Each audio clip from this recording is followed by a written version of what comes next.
नमस्कार दोस्तों, मेरा नाम है विपिन गुरु। आप सभी लोग देखना शुरू कर चुके हो विपिन गुरु चैनल, जहां मिलती है आपको ढेर सारी जानकारी एस्ट्रोलॉजी के बारे में। तो आज हम बात करने वाले हैं सैटर्न के ट्रांजिट के बारे में, और इस ट्रांजिट से जो सिंह राशि वाले हैं उनके ऊपर शनि की ढैया आरंभ हो जाएगी। क्योंकि सबसे पहले ढैया के बारे में जानते हैं। जो भी आपकी राशि है उससे 4th हाउस में सैटर्न जब भी गोचर करेंगे तो शनि की ढैया आरंभ हो जाएगी। 8वीं राशि में गोचर करेंगे तब भी शनि की ढैया आरंभ हो जाए। और ये बाय गॉड, ये जो शनि की जो ढैया है ये व्यक्ति को परेशान बहुत करती है, बहुत ज़्यादा। डरा नहीं रहा हूँ, बता रहा हूँ, क्योंकि मेरे ऊपर खुद चली थी तो फिर मतलब कि मेरा एक्सपीरियंस रहे हैं कि शनि की ढैया यार परेशान तो करती है। जैसा कि आप चार्ट में देख पा रहे हो, जिनका भी सिंह राशि जिनकी है उनके 8वें भाव में मीन राशि आएगी और वहीं पर शनि गोचर करेंगे कब? 29 मार्च 2025 रात्रि के लगभग 9:41 समथिंग। जैसे ही ये गोचर मीन राशि में होगा आपके ऊपर शनि की ढैया आरंभ हो जाएगी। और ये करेगी क्या? 8वें भाव में कर रही, 8वें भाव में मतलब आ जाएंगे आपके, और मीन राशि में, यानी कि तो 8वीं राशि में अगर मैं बात करूं तो ये आपको मेंटल टॉर्चर करेगी, मानसिक परेशानियां बढ़ाएंगी। अब जैसे कि आप चार्ट में भी देख पा रहे हो, दूसरे भाव पे भी दृष्टि रहेगी। धन से संबंधित परेशानी हो सकती है। जिन्हें धन से संबंधित परेशानी ना हो उन्हें फैमिली से संबंधित परेशानी हो सकती है। आपकी वाणी खराब हो जाएगी, क्योंकि जब चीज़ें गलत हो रही हो तो वाणी ऑटोमेटिकली खराब हो जाती है। क्योंकि जो चीज़ें आप सोच रहे हो उससे उल्टा जा रहा है, तो मतलब कि आप परेशान होंगे और दिमाग में गुस्सा उठेगा, क्योंकि जो आप हम सोच रहे हैं वो तो हो ही नहीं रहा है, उससे अलग हो रहा है। तो दिमाग में करंट जाएगा और जो जुबान के थ्रू बाहर आएगा, है ना। यही चीज़ तो होती है। और इस कंडीशन में 8 अष्टम में बैठे हैं तो थोड़ा सा क्या है कि आपकी थोड़ी सी लोग निंदा करेंगे इस ढैया के दौरान। और देखिए, जो फेज़ आपकी लाइफ का कमज़ोर है वो उसी फेज़ में दिक्कतें आएंगी। जैसे कि देखिए, जिन लोगों की सिंह राशि है, बहुत ज़्यादा अमीर हैं, पॉलिटिशियन हैं, तो उन्हें पैसों की दिक्कत कैसे आएगी? उन्हें तो नहीं आएगी। लेकिन मानसिक परेशानियां हर व्यक्ति की अलग अलग होती है। जो लो मिडिल क्लास फैमिली वाला है वो जॉब के लिए परेशान है। जो हाईएस्ट सिस्टम है जिसका, वो और किसी चीज़ के लिए परेशान है, कोई रिलेशनशिप के लिए परेशान है। तो जो फेज़ आपकी लाइफ का कमज़ोर है वहीं पर हिट होगा इस ढैया के दौरान, और फिर आपकी मानसिक परेशानियां बढ़ेंगी। और पैसों की जो दिक्कतें हैं वो तो यार लो मिडिल क्लास फैमिली वाला है या और है उनकी बढ़ सकती है। हो सकता है कोई दुर्घटना हो जाए, क्योंकि स्तंभ में है, एकदम से अचानक आपने सोचा नहीं था लॉस हो जाए, आपको गाड़ी मतलब के ख़राब हो जाए।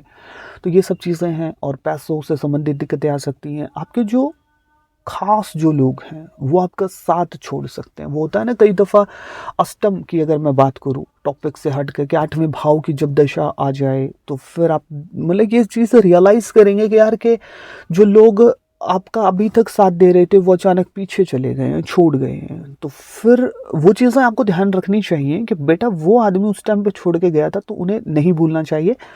लेकिन ऐसा होता है जब भी अष्टम चलता है, तो ये 8वें में ही मतलब कि राशि की अगर मैं बात करूँ तो 8वें में ही है। तो जिन लोगों के ऊपर आप एक्सेप्टेशंस रखेंगे कि भाई वो लोगों ने तो मेरा तब साथ दिया, तो वही लोग आपके एक्सेप्टेशंस के ऊपर खरा नहीं उतरेंगे और आपको बीच मझधार में छोड़ करके निकल लेंगे, मतलब साथ नहीं देंगे आपका, है ना।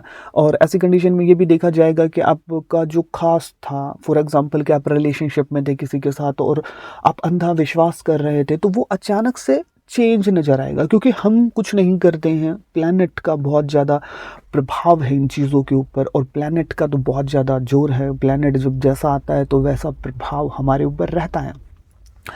और ये जो ढैया होगी इस दौरान आपका कामकाज भी डिस्टर्ब होगा, क्योंकि यहाँ से ये 10th हाउस को भी देखेंगे तीसरी दृष्टि के साथ। तो फिर आपके कामकाज में आपके जो बॉस वगैरह हैं वो आपको परेशान करें, मतलब कुछ न कुछ अलबत्ता उनके साथ तो कुछ न कुछ परेशानी हो जाए या फिर कुछ और दिक्कतें पेश आएँ, तो ये चीज़ें होंगी और मानसिक परेशानियाँ आपकी बढ़ेंगी। और देखियो, फिर मैं एक ही बात कहूँगा, जो फेस आपकी ज़िंदगी का कमज़ोर है उसी पे हिट होगा, और उसके ऊपर हिट होगा तभी तो आप मानसिक पीड़ाओं से गुजरोगे। और एक चीज़ और इसमें ऐड करूँ कि जिन लोगों का सैटर्न अच्छा है वो भी परेशान हो रहे होंगे, लेकिन बीच के मध्य से निकलते निकलते वो पार पा जाएंगे, क्योंकि ये जो ढैया है ये टेस्ट करती है। जिन लोगों का सैटर्न कमज़ोर है, जो अहंकारी हैं, उनके वो टेस्ट में फेल होंगे। है ना? और जो धैर्य बनाए रखेंगे और शनि जिनका अच्छा है, वो इस टेस्ट को पार कर जाएँगे। और सैटर्न ही है, अगर किसी की ज़िंदगी में हमें सुख देखना है, तो फिर शनि को देख लेना चाहिए।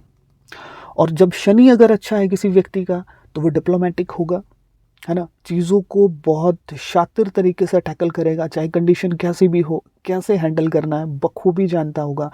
शनि अगर अच्छा होगा तो, है ना? तो वो हैंडल कर ही लेगा। अगर दुख आ गए हैं किसी फेजेस में, कोई प्लैनेट कॉम्बिनेशन खराब आ गया है, कोई प्लैनेट खराब दशा आ गई है, डजेंट मैटर। लेकिन अगर जन्म कुंडली में शनि अच्छा है, तो ऐसे व्यक्ति चीज़ों को टैकल, क्योंकि जो चुस्ती चालाकी है, चीज़ों को हैंडल करने की जो क्षमता है, वो सैटर्न ही हमें देते हैं। तो जिन लोगों का सैटर्न अच्छा है, वो ढैया में भी पहले चीज़ों से टेस्ट होगा, सबका ही होगा वो तो। लेकिन शनि अच्छे वाला उस चीज़ों को टैकल कर लेगा। जैसे कि आप देखते हैं समंदर में बहुत ऊंची ऊंची लहरें उठ रही हैं, दो जहाज है, एक कमजोर है उसका भी टेस्ट हो रहा है, और एक पावरफुल है उसका भी टेस्ट हो रहा है। लेकिन जो कमजोर है वो डूब जाएगा, लेकिन जो पावरफुल है, झेली उसने भी है वो, मतलब कि जो लहरें हैं, लेकिन वो टैकल कर जाएगा। इस यही चीज़ है, जिसका शनि बेहतर है उसका जहाज स्ट्रोंग होगा और वो अपनी बुद्धि से आगे निकलेगा। और अब बात करते हैं कि चाहे आपका शनि अच्छा हो बुरा हो, शनि का जो दान है वो ऐसे ही सोच समझ करके, मतलब कि ऐसे ही नहीं करना चाहिए देखा देखी, क्योंकि जिनके शनि अच्छे हैं उन्हें शनि का दान नहीं करना चाहिए, क्योंकि फिर आपकी बहुत सी चीज़ें खराब हो जाएंगी। अगर शनि आपका खराब है तब आप शनि का दान कर सकते हो, अदरवाइज आपको नहीं करना चाहिए। क्योंकि देखिए शनि को हम देखते कैसे, आपके पास गाड़ी हो, घर हो, अच्छा काम है, एक आध नौकर चाकर भी है, इट मीन्स के सैटर्न ठीक है आपका। अगर ये चीज़ें आपके पास नहीं हैं, तो फिर शनि कहीं न कहीं आपकी खराब है। जिन लोगों के पास, अब देखिए अब क्या करते क्या है भैया, आप जा रहे हो शनि देव मतलब के दान करने, एक जना और चला गया।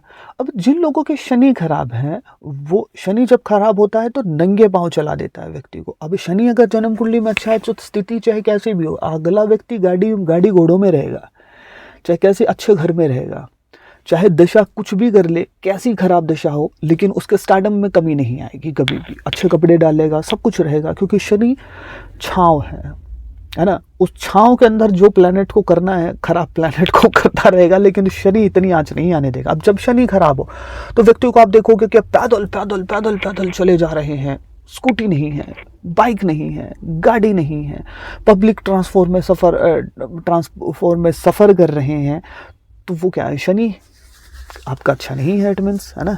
पब्लिक उसमें क्या कहते हैं, मतलब कि गाड़ियों में घूम रहे हैं, जैसे बस वगैरह में, और जहाँ वो जाना चाहते हैं गाड़ी में, लेकिन गाड़ी नहीं है ना? ये चीज़ है, किराए के मकानों पे रहना पड़ रहा है। दशा के अनुसार ऐसा हो सकता है कि आप रेंट के मकान पे रह रहे हो, लेकिन मतलब कि शनि जब पावरफुल होगा तो लोग जानते होंगे कि भैया आप ले लोगे, है ना? ये चीज़ है। तो शनि को बेहतर कैसे करें? आप कौवों को कुछ ना कुछ खाने को दो। अगर आप कौवों को कुछ ना कुछ खाने को देते हो, तो आपका सैटर्न बहुत बेहतर हो जाएगा, अच्छा हो जाएगा। और आप कौवों की सेवा करेंगे तो शनि पॉजिटिव बेहतर होगा आपका। आप काले रंग की गाय को हरे रंग का चारा खिला सकते हैं, द बेस्ट है आपके लिए। और इससे आपका शुक्र अच्छा होगा, बुध अच्छा होगा, और शनि भी अच्छा हो जाएगा। पीपल के वृक्ष में आप पानी डाल सकते हैं, और कुत्तों की जम करके सेवा कीजिए। इससे आपका राहु केतु शनि तीनों ही बेहतर हो जाएंगे। अगर आप अपने बिजनेस को, समृद्धि को बढ़ाना चाहते हो, तो मछलियों को कुछ न कुछ खाने को आपको जरूर देना चाहिए। और वीडियो आपको कैसी लगी कमेंट सेक्शन में जरूर बताइएगा। मिलता हूँ किसी नई और बेहतर वीडियो के साथ। जय श्री कृष्ण।